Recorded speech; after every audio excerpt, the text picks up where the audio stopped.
Hey guys, second Mansions of Madness, second edition video of mine. This is going to be about my box insert. I just pretty much came up with this for my own particular situation, but you might find some information to be helpful to help you do your box insert. I don't do box inserts.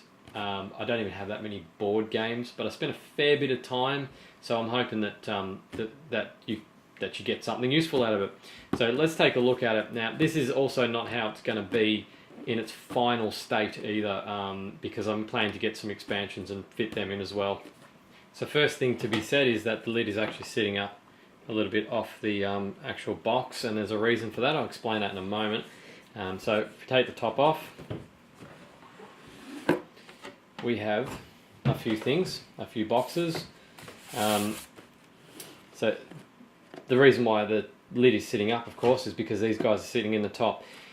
They're sitting there for the moment because I haven't decided what I'm going to do with them yet. I have to wait till I get some of the expansion material and put them in. In Australia, we don't even have the expansions yet, believe it or not, so there's not much I can do about that at this point. But when I get those in, I'll decide how I'm going to finish the job off. But at the moment, they're just sitting in there, tucked away together, having a nice quiet nap. So yeah, the big guys I just got sitting there for the moment. What's this thing here? This thing here is a little dice box, which I made because we're using this as the dice box, the lid of the game. It's just too big. I mean, we're passing it around. It takes up half the table. So I actually wanted to get something very, very microscopic, which I think this worked out pretty well. So in there you got the character cards, which I've just temporarily stashed in there, which I might actually do something else with again later on if I get some more of the when I get some more of the expansions. They're the monster cards. I've rebased mine, so I'm not using them. So I've just got them in there, and obviously you only need one of each because it's just for a reference. One for each monster, that is. So they're in there, and then what's the story with that? You may have guessed. You almost never. Well, it's kind of rare that you actually roll with 5 dice. So you just put the dice that you're not using in the little compartment, and then, oh God, I've actually never. I've tested this thing 50 times. Never actually rolled it so it landed in there. But when I'm recording a video, of course, it happens. So yeah, you just roll them. Just take the dice that you need and roll them. Oh, that was a bad one. I'm not having much luck at the moment.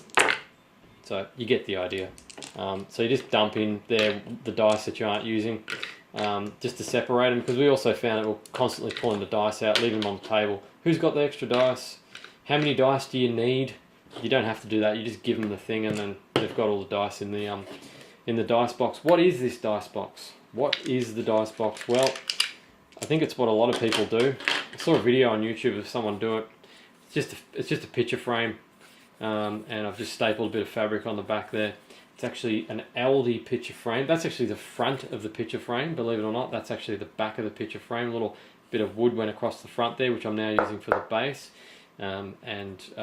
Yeah, Aldi, $5, problem solved.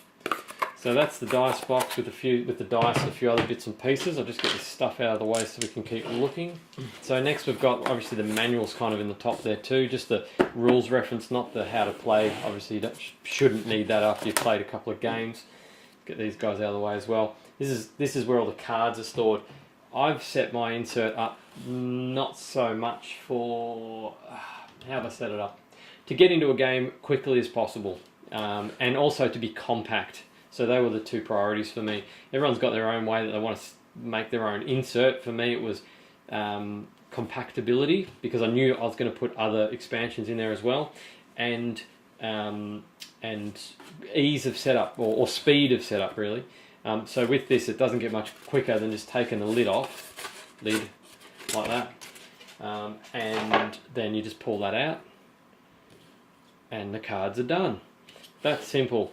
So usually, like when you're looking through an inventory, you want to go through all the cards.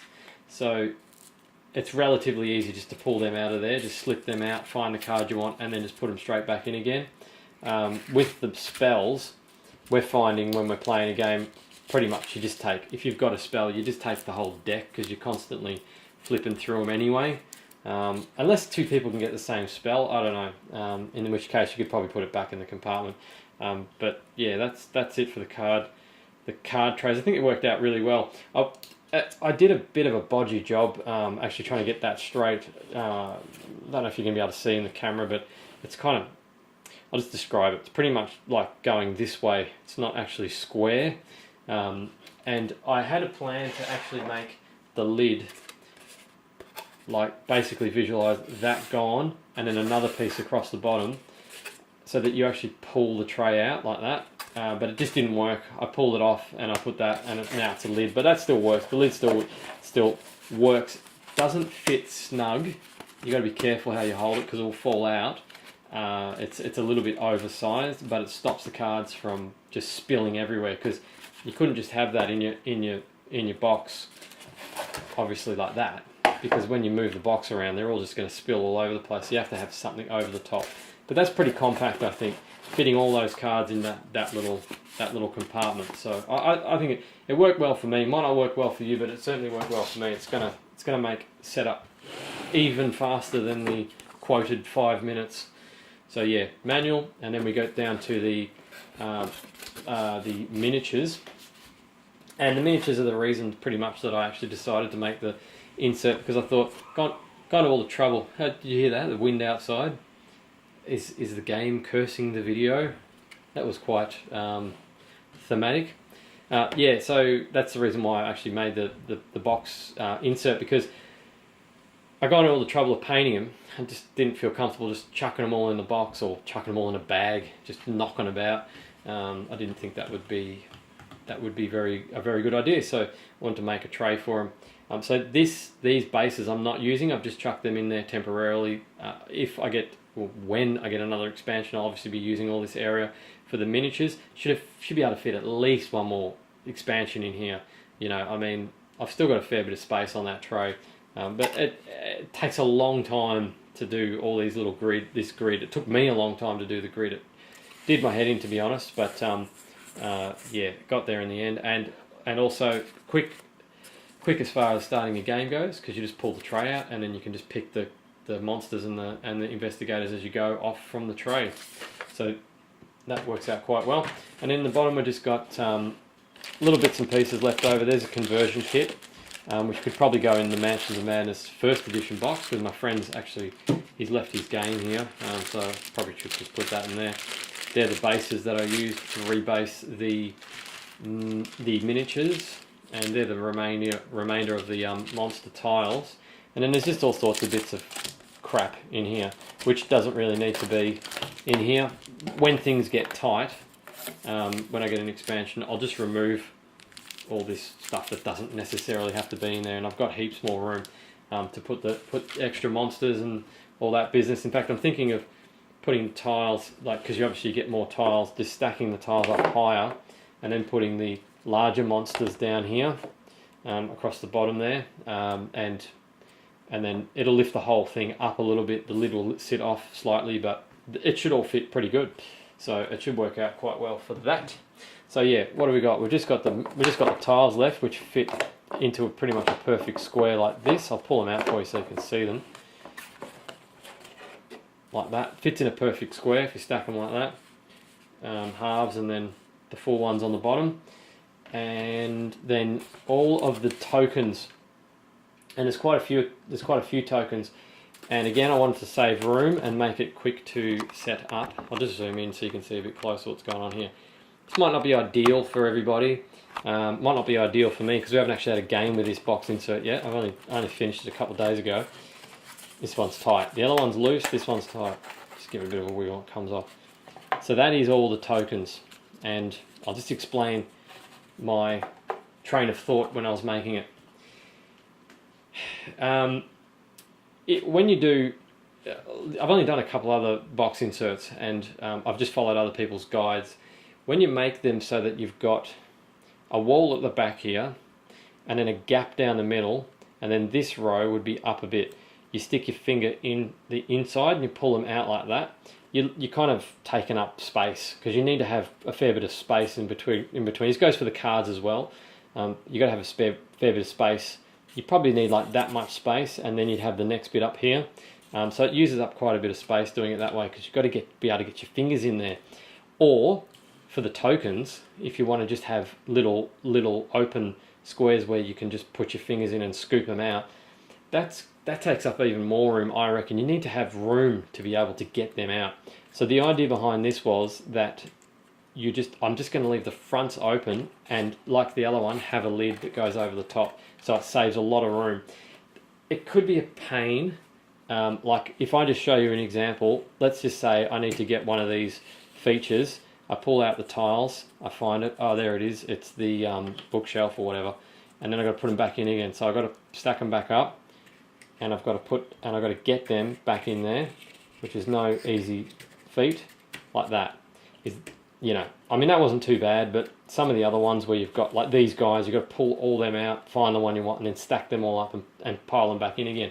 Luckily there's not a lot, you know, from what I've seen so far, of this stuff going on, so it might not be that big a deal, but you just got to stack them up and put them back in again when you're finished, as opposed to a little compartment where you just flick through. But then you can't see them inside this anyway, and you end up just taking them all out as well. So I don't know, it saves a lot of room. I think it's going to work. And obviously these are the same, you know, you've got the question mark and the I don't know, point of interest. They're the same, they're all the same tiles. I've just put half of them up one way and half of them up the other, so you remember which is which. Same with that one, the line of sight, or the sight token, explore area sight thing, and the open door or explore area or whatever it's called. So they're all the same, and so are they. Fire and darkness are on the same tile as well. And then obviously clues you're picking up all the time. Didn't want to stack them up because they're something that you're grabbing all the time, so kept them like that. And the monster identification tokens are in there as well. So that's how that works, and it actually works as far as space goes. It works exceptionally well, as you probably noticed, in conjunction with the tiles. I mean, look at that. It's like no wasted space whatsoever. And because I love you guys so much, I'll just measure this so you might be able to make your own from it. So you don't need to know how big the tiles are, obviously, but let's just measure this little box, because it might help you to plan yours if you decide to do this. So you're looking at, let's have a look here. It's about 17.5 long, and then wide you're looking at, oh boy, exactly 10 centimeters and 8 mil, 7 mil, 8 mil. So 107 millimeters or 108 millimeters approximately. It's not that tight that a millimeter would make much difference, but it is pretty tight. If you had to, you know, if it's going to squeeze a little bit more, you'll just be pushing the cardboard out a little bit. But yeah, if you follow that, you should be fine. So that fits in perfectly with that down the bottom. So that was my plan with this kind of box insert. It's not really a box insert, just an organising with these little compartments and things. But I think it achieved the result that I was after, which was fast setup. As you can see, everything comes out so quickly, and as small as possible, so I can get other expansions in there as well. And I think it worked. So if you like the video, give me a thumbs up. Probably going to do more Mansions of Madness stuff, because I'm a little bit obsessed with it at the moment. So if you like the video and you want more, you need to encourage me, give me thumbs up, give me comments, etc. And I will record some more stuff, particularly when I get more expansions, or I can do playthroughs when we have a session with my friends or whatever. Just let me know what you want, and yeah, get a bit of time here and there. I'll do a few videos and upload them, and obviously subscribe if you're interested in all this sort of stuff. Becoming a little bit obsessed with the whole Lovecraftian board games and card games and stuff. So as time goes on, I'm sure I'll be uploading some more stuff if that is your thing too. Thanks for watching this video, and have a good one. Cheers.